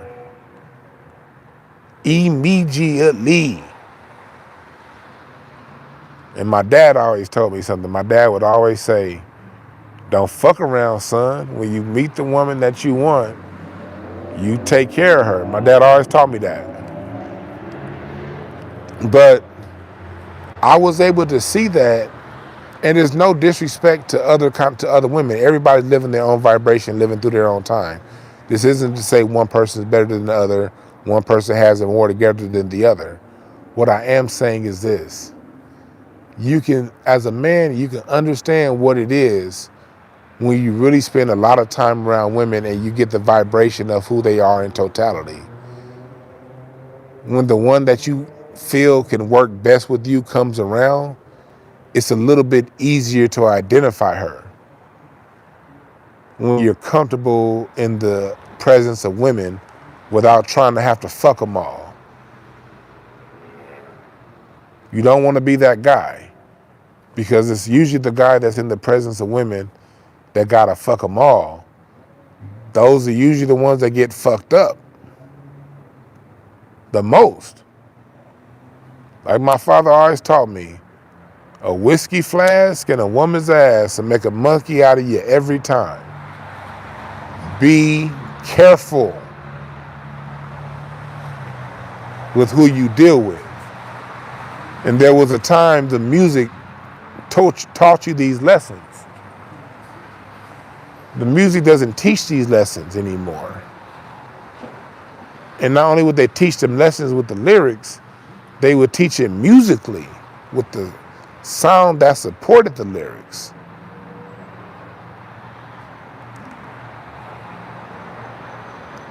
And I think that we've, that not being a core element of our music anymore is the main reason why you have men seeing women as just sexual objects, and you have women seeing men as ATMs and just something to get resources from. I think the music has a major, I'm not saying that's the only reason, but I'm thinking the music is a major reason why. And I say that because something my father always taught me. He was like, the music played a key role, when he was in his teen years. When they would come to how to treat a woman, he could always get a message from the OJs, from the Isley brothers. And he was talking about the Isley brothers too. He said the Isley brothers was another group. The Isley brothers taught you how to deal with women on multiple levels. It was in the music. It was in the music. And that's not in the music anymore. Hell, not only has the music gone from objectifying relationships and getting you off, look at Instagram now. I'm looking at Instagram today. It's that dude, Blueface, whatever, showing pictures, his girlfriend showing pictures of the black eyes she gave him every fucking 2 months. Blueface is on Instagram knocking his girlfriend out, getting knocked out by her. What the fuck is this shit? What is this? It's gone from taking the love out the music to the musicians getting in physical fights on Instagram. To where these motherfuckers is more famous for giving out black eyes than they music. What effect is that having on the child that's not raised in a two-parent household? What effect is that having on a child who's listening to his mom cuss out his dad? Or, or he has a father that tells him that professional basketball players are who his role model should be. What effect does that have on those kind of children? Why is programmed music good for music, but not good for movies? That's what we talking about. We talking about this shit from multiple angles. Why is pre-programmed music good for music, but it's not good for the music in movies? What are they teaching us, or not teaching us, or trying to teach us?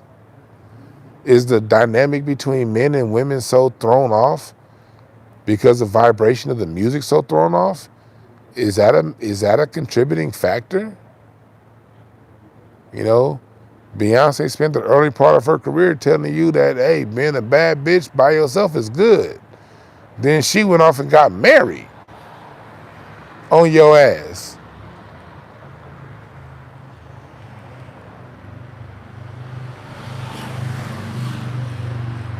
These are just questions.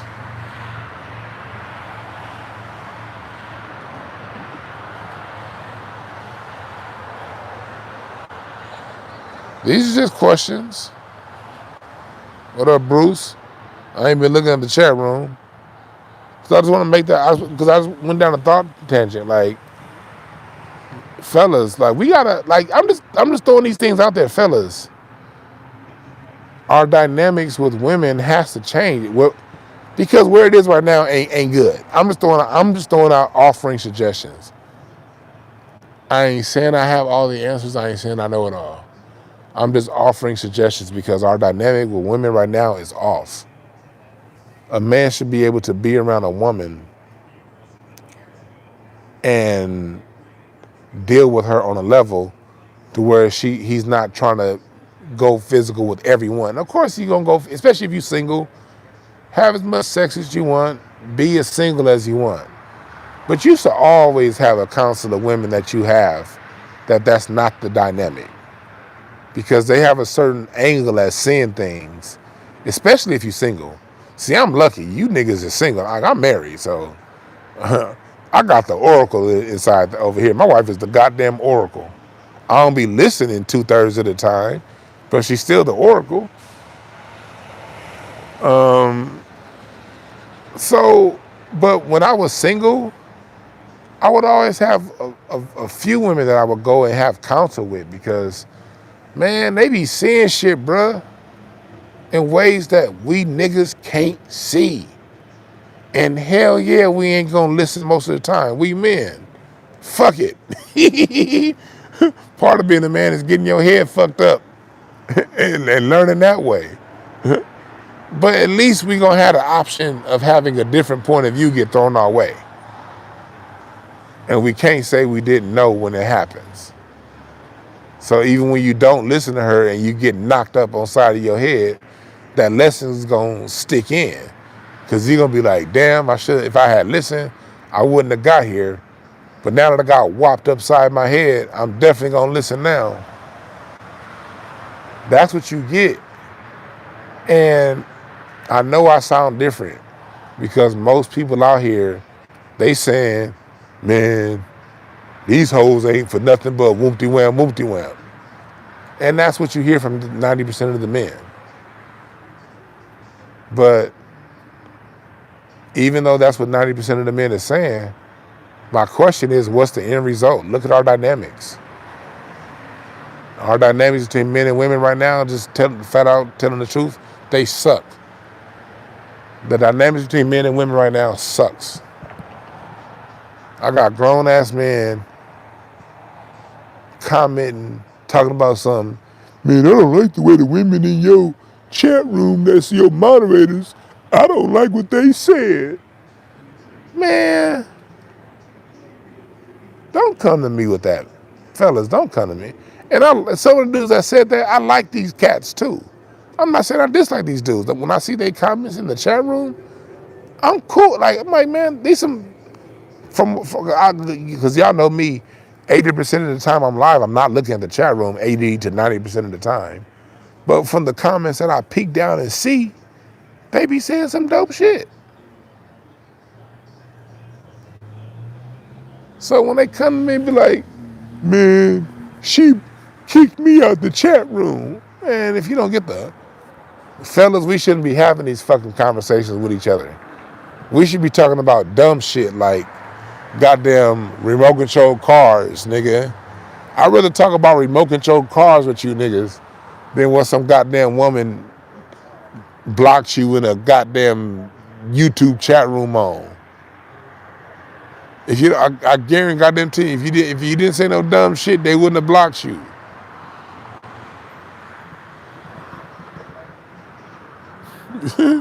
Biz Marti said RC Pro-Am. That's why I'm so glad I'm married, man. Man, shit. Whew. God damn. When I be seeing y'all single people, I be like, man, I'm not over here trying to act like I'm better or nothing like that. I really feel for y'all, like I really do. Cause when I be looking at the landscape, when I be looking at some of the shit that cats be on, both men and women, I be like, man, this is some bullshit going on. Nigga, I'm so glad I ain't gotta deal with that bullshit. Whew. I be coming home, man, whenever I'm out in the world doing what I gotta do, and it's time to go home, I be like, yes. I'm about to go home to a fun world. You single people, like, man, my heart really do go out to y'all. But let me give you some advice. Work on yourself. Be the best person you can be. Because the law of attraction is real. You attract what you are. So whatever you want out of someone, be willing to offer that.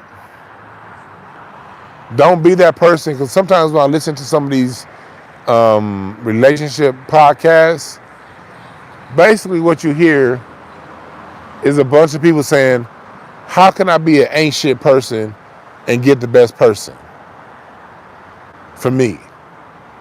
How can I continue doing the bullshit that I do but get an upstanding woman, get an upstanding man? I hear this on both sides, from the women and the men.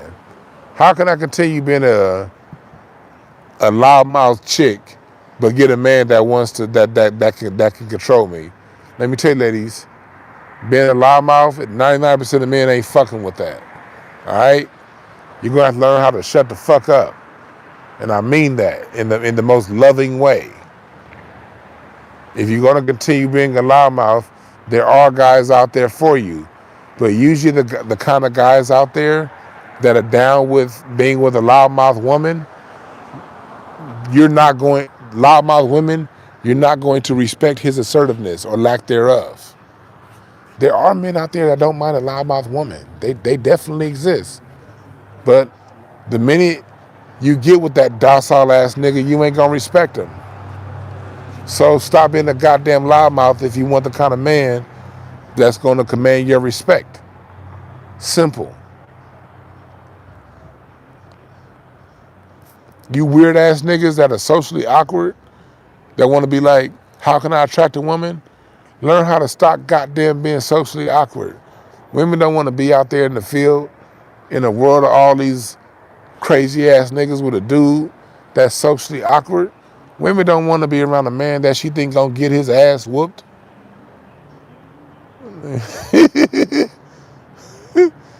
You probably socially awkward because you have a low level of confidence in yourself.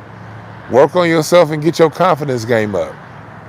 And when your confidence game is up, you ain't gonna be so fucking socially weird.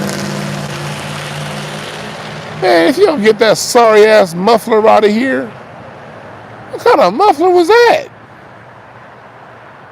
That car sounded like it had flatulence. Well, anyway, if you socially awkward, it's probably because you don't have no confidence in yourself. Go get your confidence up, nigga. Come get a reading from me and I'm gonna tell you where your confidence should be. And then we're gonna work on that. And then you're gonna attract a woman that like you. But women ain't gonna like no weird ass nigga that be sitting off in a corner doing weird ass shit. And then when she see your weird ass around other men don't respect you because you weird.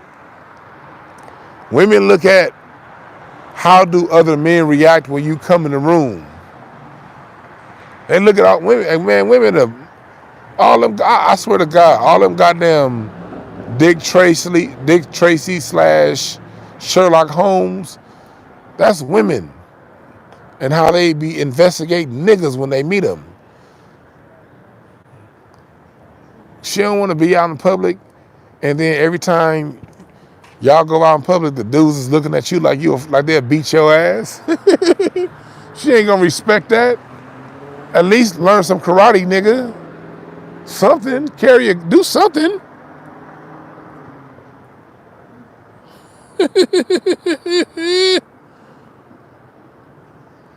I'm just saying. Oh, what's up, Jeff Brown? I'm just saying that the dynamic right now between men and women is fucked up. And I'm just throwing shit out there against the wall, trying to change this shit. Because the music ain't doing it right now.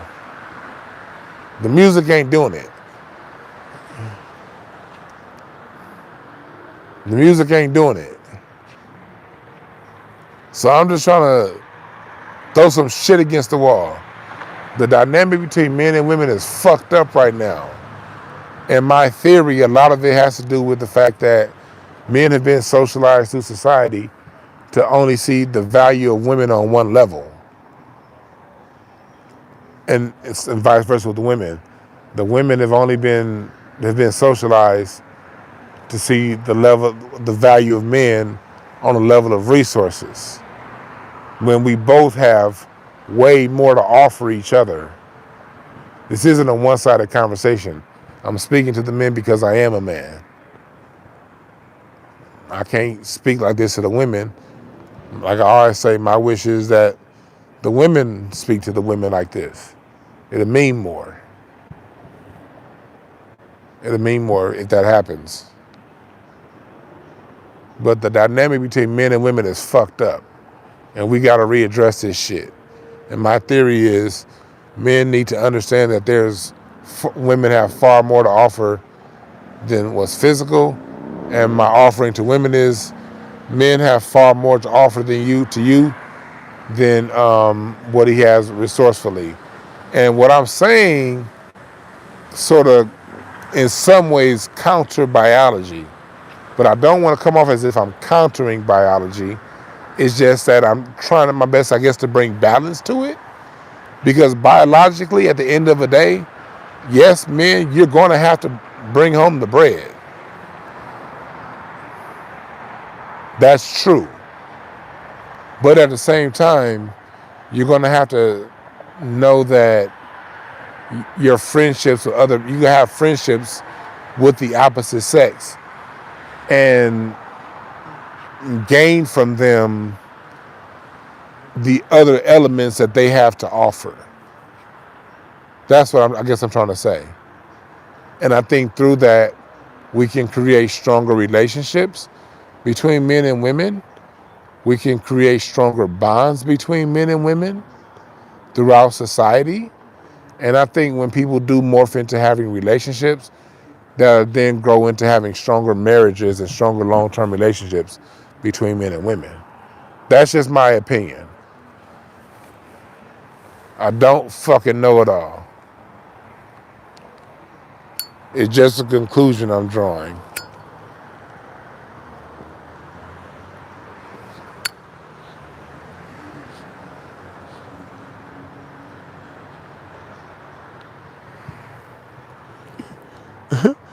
Bruce, thank you for the 1111. What's up, Kanye? 1111.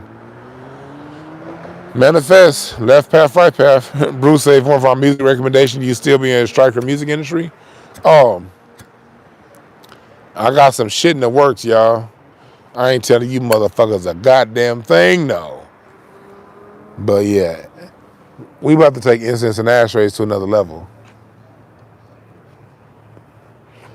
I got the documentary working on. I was on the phone with my film guy the last 2 days. He's editing it. You guys, on my last episode, you guys saw the trailer that I have for my music documentary that I'm putting together. The first episode is getting ready to drop. But I'm going to build a site for it first. Because there will be a free snippet on YouTube. But the full episode, you're going to have to pay for. Press the number. Well, shit, that's just what it is. That show, the music documentary, that's high quality, shot in 4K.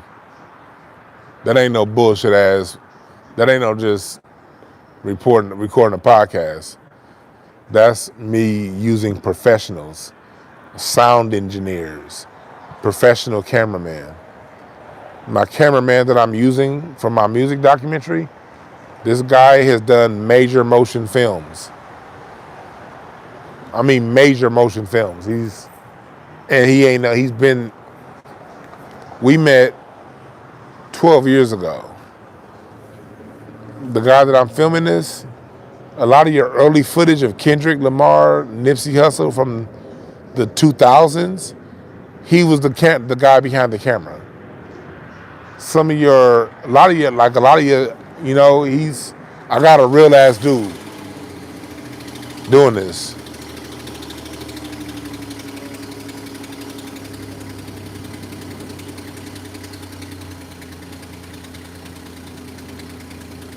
I'm gonna do an album. I do, man. I wish this nigga in front of my house would leave. My neighbor just cranked up his loud ass car. Can y'all hear this shit? This motherfucker, this car sound like he will not make it to work today.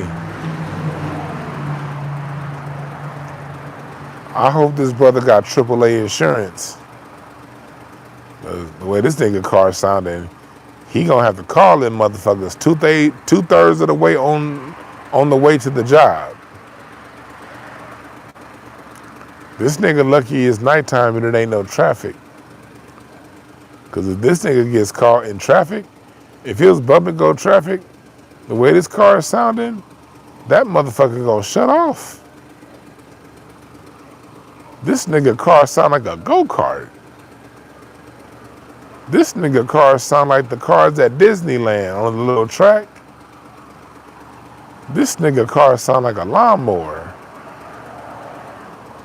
This nigga car sound like the lawn edger. This nigga car sound like a 1970s ATV. This nigga car sound like a 67cc motorcycle. This nigga car sound like a go-kart. If you don't get this putt shit out from in front of my goddamn house. Alright. This motherfucker car sound like it has, this nigga engine sound like it has 1,200 more miles to go. And in 1,200 miles, that engine will cease to work. God damn. All right, back to what we talking about.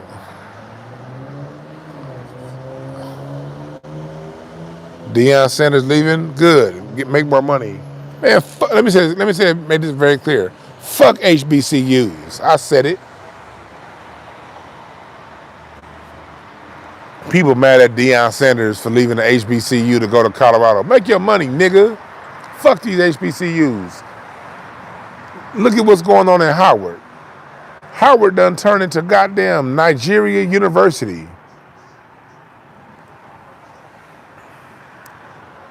They basically kicking all the black folks out. You got one of them. I saw one of those schools had like a Latino drum major for the band.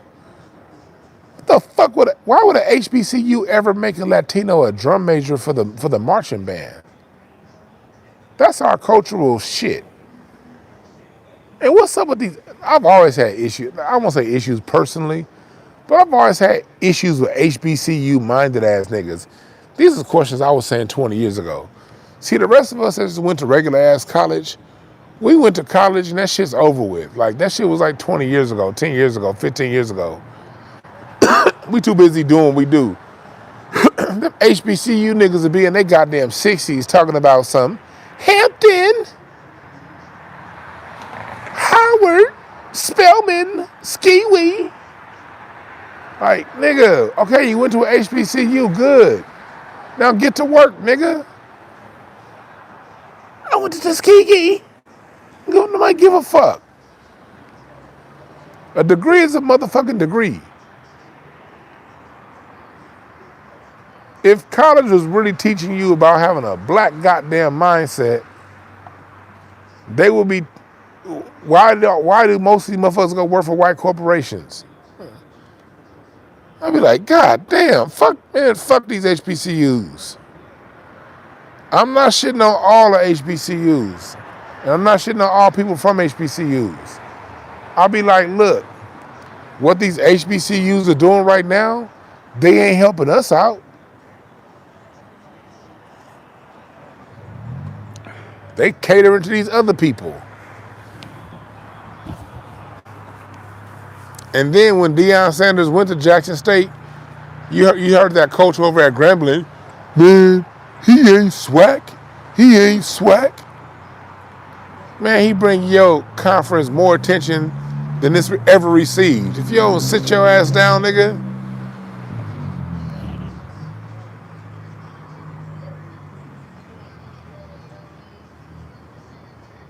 Man, just go to college and if your dreams require a college degree, just go to a goddamn college and get a degree. Then once you get that degree, go fucking apply it. You have people voting for Kamala Harris just because she went to some fucking HBCU, and look what that got us. That's what I mean when I say that. And again, I'm not saying all HBCU people, but these people who were like, I'm going to vote for Biden because that's going to be an HBCU graduate, the first HBCU graduate in the White House. And look what you got. Look what you got. Look at you.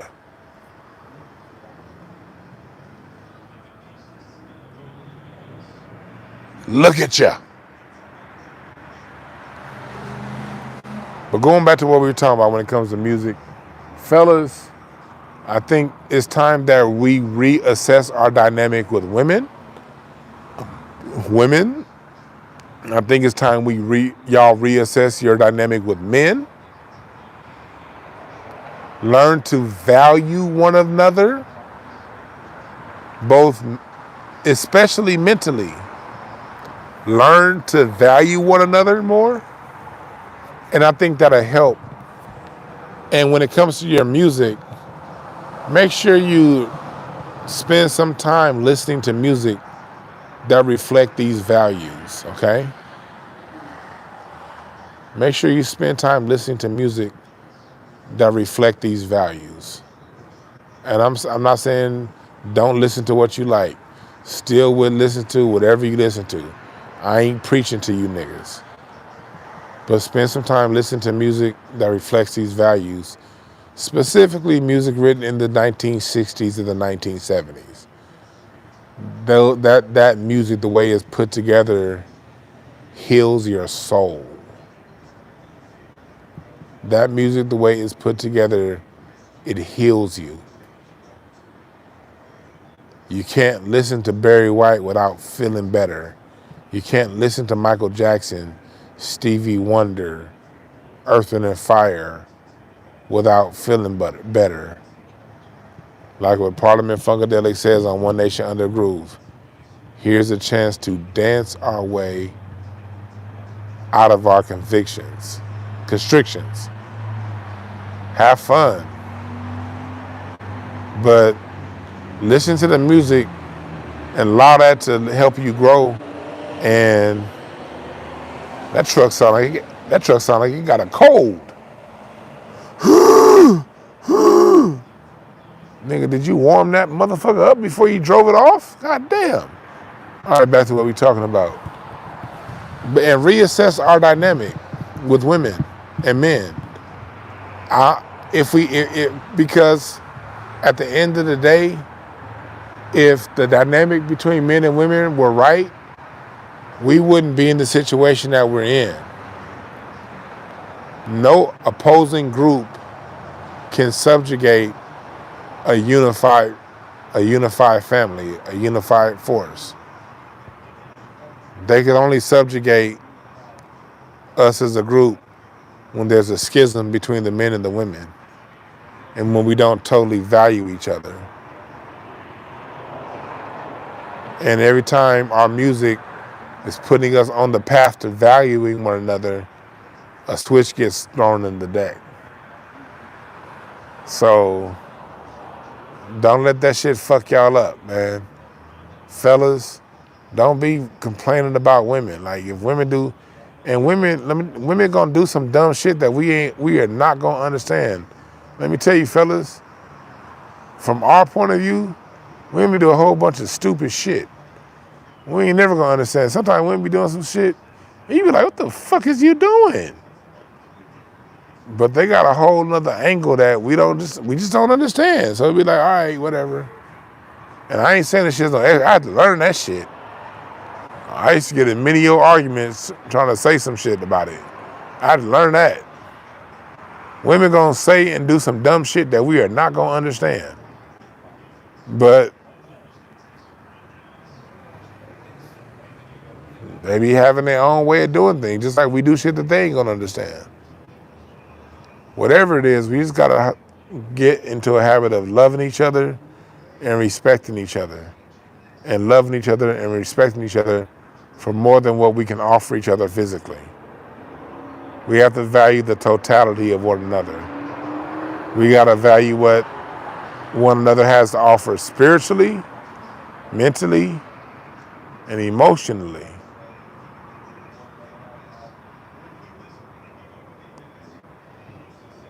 That's what we have to evolve to. Again, I know I sound different, but I'm a different ass nigga.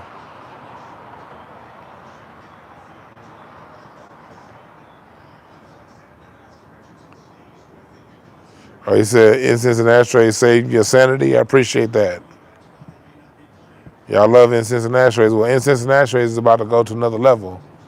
I'm going to be excited to tell y'all when it's time to tell y'all. But in the meantime, I fucks with y'all. I love y'all. And I want y'all to love yourself. And for the people out there who are single, just build yourselves. You know? Build yourself up. And whatever your relationship, whoever your next relationship is with, value them in their totality. Their emotional, their wisdom, their physical, their spiritual, and what they have to offer you tangibly. Don't just look at one side of what someone has to offer. Look at all sides of what one has to offer. But you'll get to the point to where you can value that when you get to understand all sides of yourself and what you have to offer. You got to first know that within yourself. And then as you know that within yourself, offer that to other people and accept it when it's offered to you.